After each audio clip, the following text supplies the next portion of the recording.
Baik, assalamualaikum warahmatullahi wabarakatuh. Jadi kali ini saya akan mempresentasikan mengenai soal-soal UAS saya, yaitu dalam mata kuliah TTKI atau Tata Tulis Karya Ilmiah. Jadi di sini soal yang diberikan oleh dosen saya itu ada 6 soal. Sebelum kita lanjut ke presentasinya, ada baiknya saya memperkenalkan diri terlebih dahulu.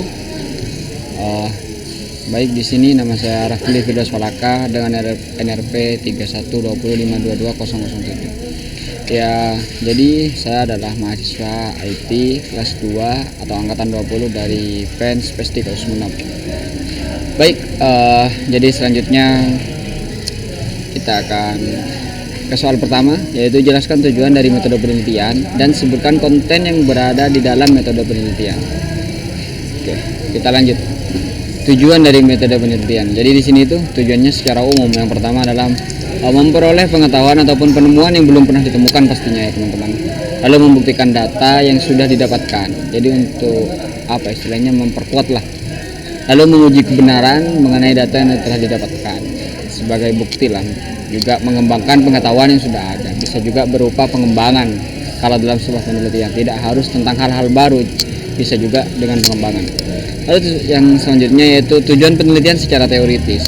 Sebuah usaha yang dilakukan untuk mengetahui satu hal, pengetahuan yang diperoleh dari penelitian secara teoritis sering disebut sebagai basic research karena tidak dapat dimanfaatkan secara langsung. Jadi secara teoritis sebuah usaha yang dilakukan untuk mengetahui suatu hal. Lalu selanjutnya yaitu mengenai tujuan penelitian secara praktis, untuk mencari serta menemukan pengetahuan yang dapat dimanfaatkan langsung di dalam kehidupan. Penelitian jenis ini disebut juga dengan applied research.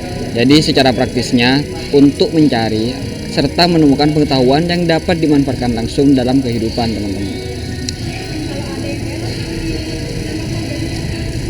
Oke, jadi kita lanjut ke selanjutnya, konten di dalam metode penelitian. Yang pertama pastinya itu data dan sumber datanya.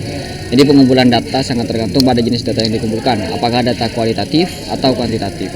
Jenis data dapat disederhanakan menjadi data primer dan data sekunder dalam penelitian. Yang kedua, jenis penelitiannya. Jenis penelitian secara umum dikenakan dengan penelitian kualitatif dan penelitian kuantitatif seperti yang sudah dijelaskan pada poin pertama. Lalu selanjutnya, bagaimana data dianalisis. Setelah data dikumpulkan, lalu data tersebut dianalisis dengan teknik analisis data sesuai dengan jenis penelitiannya. Jika dalam proses analisis data menggunakan adopsi atau modifikasi metode, maka perlu dituliskan sumbernya. Sementara jika merupakan modifikasi, maka penulis harus menuliskan alasan dan pertimbangan melakukan modifikasi terhadap analisis tersebut. Jadi kalau ada analisis, semisal itu memang dari adopsi, ya maka harus dituliskan sumbernya. Jika itu merupakan modifikasi, harus dituliskan juga kenapa alasan kalian itu melakukan modifikasi terhadap data tersebut. Jadi yang selanjutnya nomor 2 ya teman-teman. Tuliskan abstrak dari hasil proyek akhir yang Anda harapkan dengan penjelasan bagian mana yang merupakan problem, interesting, solution, dan performance. Jadi untuk abstrak itu ada 2 model. Yang pertama PISP atau PSIP satunya teman-teman. Jadi ada 2 model. Yang saya itu PSIP. Jadi problem, solution, interesting, dan performance. Jadi yang pertama mengenai problem. Di sini problemnya dari hasil pendekatan yang saya lakukan selama ini, saya mendapatkan keluhan bahwa banyak terjadi permasalahan dalam sistem markup harga yang dilakukan oleh pihak wedding organizer atau WO, dan hal ini dilakukan secara tertutup tanpa pengetahuan konsumen. Ini merupakan bagian problemnya masih teman-teman. Lalu untuk bagian solution di sini, maka dari itu saya ingin membuat sebuah website di mana nantinya website ini akan menampung para vendor untuk kebutuhan pernikahan, sehingga antara wedding organizer, vendor-vendor, dan juga konsumen bisa menjaga transparansi mengenai masalah finansial atau harga. Bagian interesting, hal yang akan saya tonjolkan dalam proyek yang akan saya buat nanti adalah mengenai transparansi harga masing-masing vendor yang akan dikelola langsung oleh admin vendor yang bersangkutan. Mereka juga akan menyertakan portofolio mereka ke dalam website yang dibuat, sedangkan untuk admin wedding organizer, mereka lah yang akan membuat paket wedding sesuai dengan budget yang diminta oleh konsumen.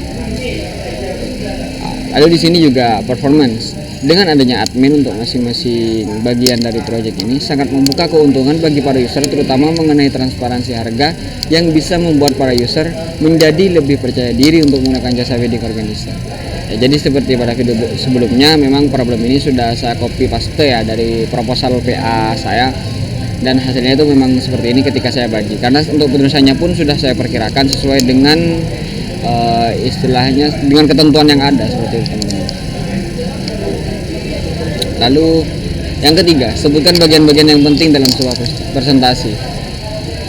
Oke, yang pertama, konten yang kreatif, teman-teman. Konten yang kreatif itu seperti apa? Yaitu kuasai topik presentasi yang akan disampaikan harus bermakna bagi audiens.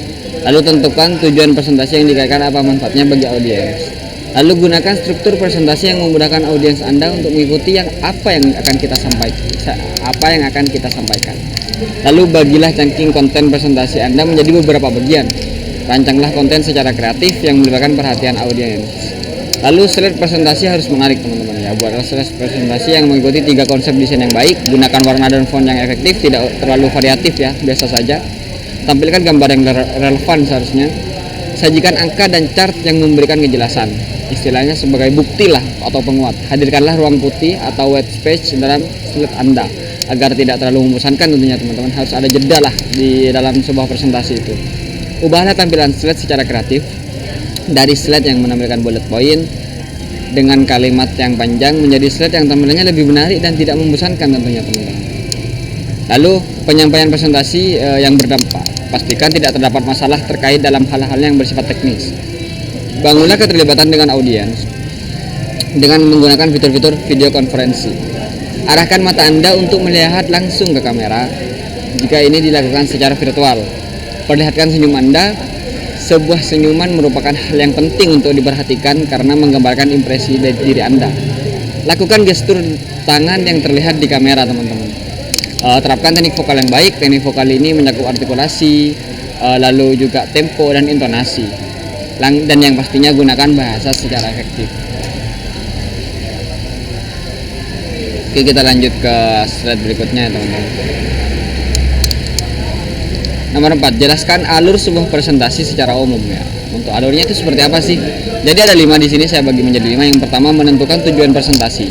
Pastinya tujuannya harus jelas ya, teman-teman. Lalu menganalisis situasi dan pendengar.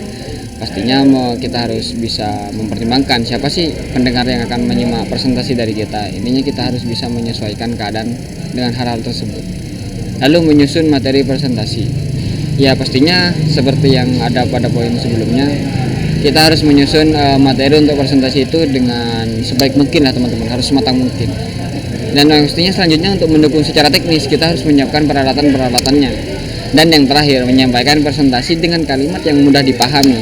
Nah, jadi kita harus kembali ke poin kedua, kita harus analisa siapa sih yang akan menjadi pendengar. Dari situ kita bisa mengatur kalimat seperti apa yang akan kita gunakan nantinya. Kalau memang formal, kita gunakan formal. Kalau informal, kita gunakan informal. Lalu untuk soal selanjutnya di sini ya, nomor 5, sebutkan dan jelaskan struktur penulisan sebuah makalah.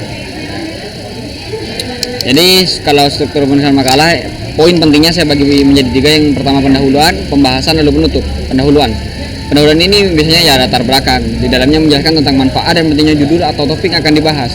Rumusan masalah yaitu isinya mencakup tentang ruang lingkup atau rumusan permasalahan yang menjadi batasan masalah. Maksud dan tujuan penulisan yaitu bagian yang berisi tentang penjelasan maksud penulisan makalah dan tujuan yang berisi tentang hal yang diinginkan sesuai dengan konteks persoalan yang telah dibahas, yang akan dibahas. Lalu pembahasan.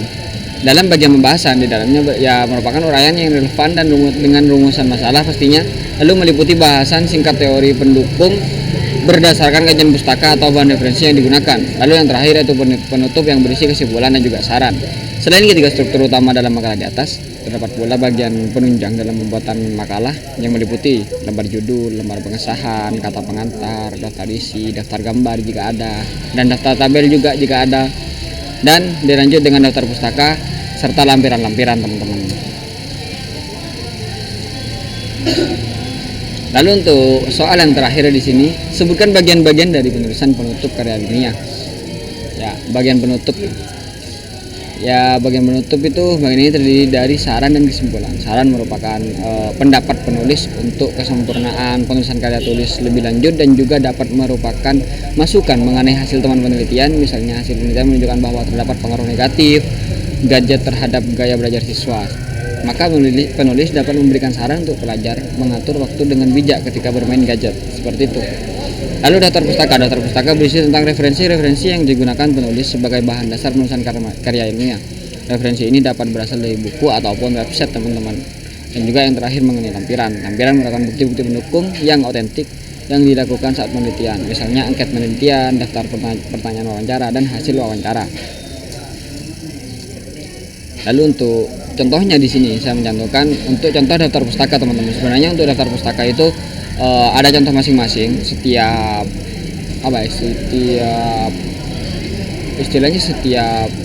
instansi anggaplah itu memiliki acuan masing-masing dalam penulisannya.